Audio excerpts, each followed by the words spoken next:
Hello and welcome to News Across Nigeria. I'm Anne Nwawadu. On the program today,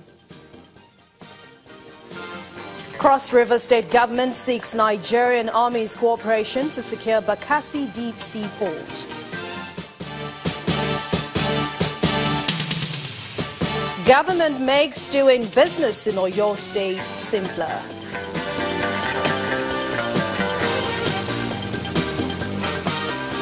And Kwara State Government begins construction of new state secretariat as workforce grows.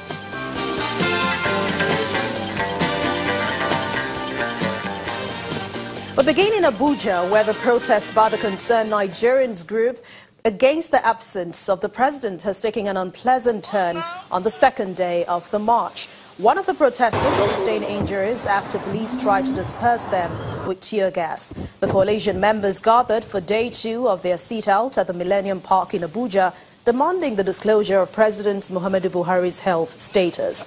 They, however, braved the assault and continued with their meeting for about 1 hour.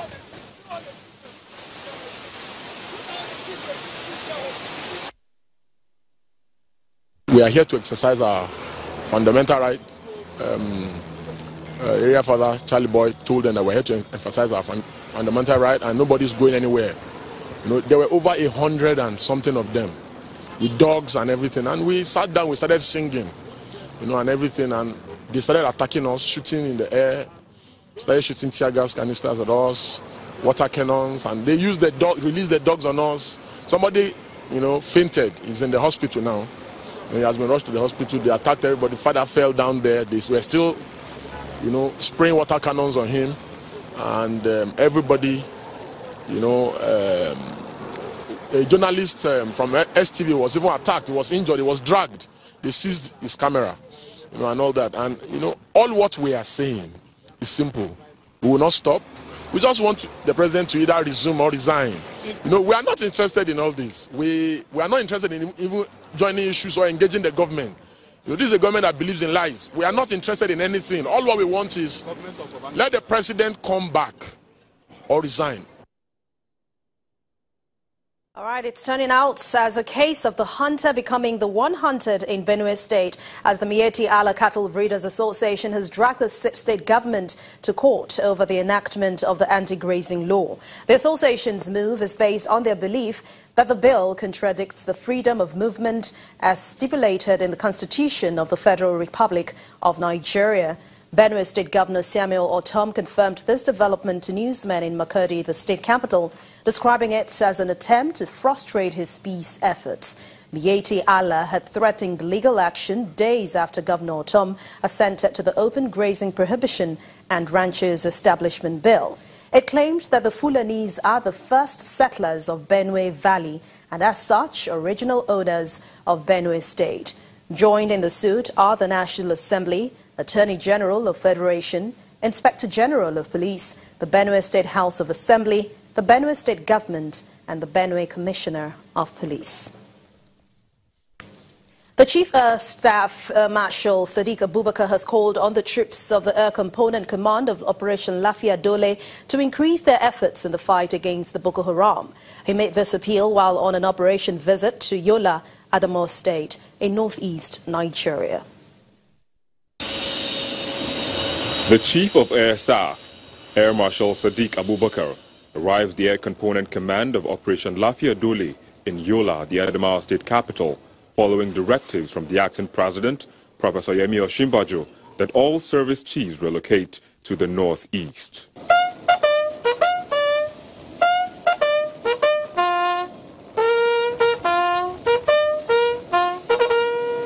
After the traditional guard of honor, the Air Chief tasks officers and men to increase their effort in the fight against the remnants of the Boko Haram insurgents. If you are putting 100% before, work for 200% now.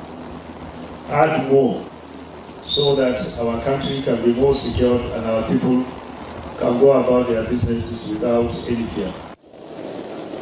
After the session with his officers, Air Marshal Abubakar tells journalists that the military remains committed to the fight against the terrorists. We want to assure Nigerians that we are doing everything humanly possible to ensure that Nigeria is secure and Nigerians are secure.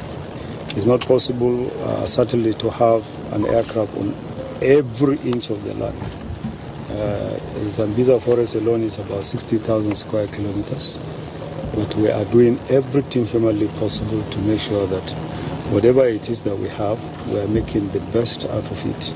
It remains to be seen for how long the Chief of Air Staff and his colleagues will operate from the northeast, because that may depend on the successes recorded in their operation. And from the northeast, we move to the south-south. The Cross River State government is making preparations for security ahead of the construction of the Bekasi Deep Seaport. Governor Ben Ayade, in a meeting with Service Commander 3 Brigade, Calabar of the Nigerian Army, Brigadier General Ismaila Issa, has said his administration will give the necessary support to the Army to boost security at the site of construction, which will begin by the end of the month. According to the Cross River State government, preliminary work on the construction of the Bekasi Deep Seaport will begin at the end of August 2017. Given the huge scale of the project, Governor Ben Ayade is leaving no stone unturned to ensure success. We have little problems with the Bekasi militancy and our waterways. So we are hoping that we will re-establish the discussions we had with General Biu, where we had the army checkpoints specifically at exit points out of the town. We have a great challenge. Cross River State government wants to undertake the construction of the deep seaport and the superhighway, and I'm sure you're aware of these projects. We have gotten all the necessary institutional approvals, so the preliminary works are about to start. We're just waiting for the reins to go.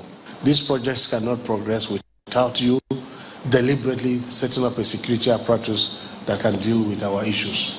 And so I am pleading with you to work assiduously with my security team, Operations Colombo, State Security Advisor, and the other military command structures and other service chiefs to ensure that Calabar and indeed Cross River State has a peaceful industrial environment for these construction works to commence.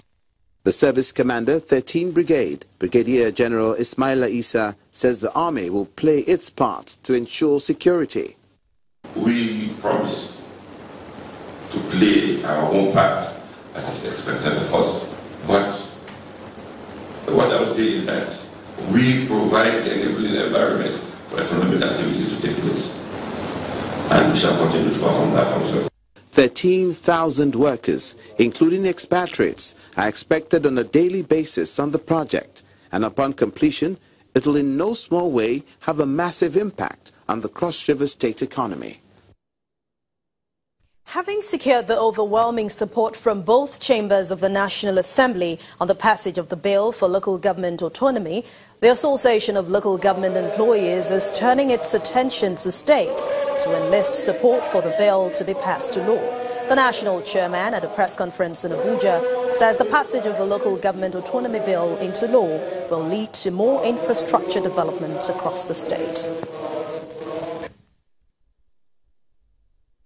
We wish to similarly express our profound appreciation and gratitude to the leadership and members of the 8th Assembly for overwhelmingly adopting 2 of the 3 key bills on local government autonomy, which include, number 1, the Bill on Special Account for Local Governments, which grants local government administrators the constitutional power to manage their own account as against the existing policy in which governors take absolute control over allocation to local governments. There are a good number of governors that already made their position very clear in aligning with the position of our struggle. So we are engaging the governors at very high level in a very advanced manner so that we will understand the differences. Our attention will now shift to state houses of assembly to ensure that we are not defeated this time around in our determination to see a free and unimpeded democratic local government system in our dear country. Our hope is that the state houses of assembly will this time around not disappoint majority of Nigerians whose joy at the passage of the bills echoed across the country, by mustering the necessary conviction to likewise vote overwhelmingly for autonomy of local government. For those who might want to do business in Nigeria, or your state might just be a good destination for you, but find out why when News Across Nigeria returns.